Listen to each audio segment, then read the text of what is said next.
Disparition, figure majeure de l'Afrique du Sud et compagnon de lutte de Nelson Mandela contre l'apartheid, l'archevêque anglican Desmond Tutu est décédé ce dimanche à l'âge de 90 ans.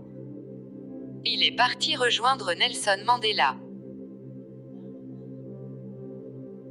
L'archevêque anglican sud-africain Desmond Tutu, icône de la lutte contre l'apartheid et prix Nobel de la paix en 1984, est décédé dimanche à l'âge de 90 ans, a annoncé le chef de l'État Cyril Ramaphosa, exprimant, au nom de tous les Sud-Africains, sa profonde tristesse. Sa mort intervient un mois et demi après celle de Frédéric de Klerk, dernier président blanc du pays, qui avait officiellement mis fin au régime de ségrégation.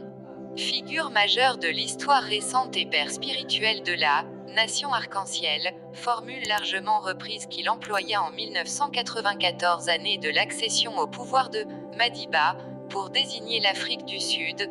Desmond Tutu fut notamment le président de la Commission de la vérité et de la réconciliation, mise en place pour faire la lumière sur les crimes et les exactions politiques commis durant l'apartheid.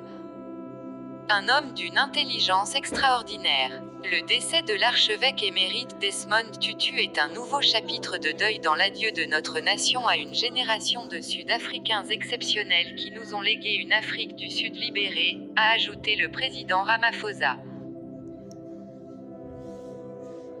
Un homme d'une intelligence extraordinaire, intègre et invincible contre les forces de l'apartheid, il était aussi tendre et vulnérable dans sa compassion pour ceux qui avaient souffert de l'oppression, de l'injustice et de la violence sous l'apartheid, et pour les opprimés et pour les oppresseurs du monde entier. The Arch, comme il était surnommé par les Sud-Africains, était affaibli depuis plusieurs mois.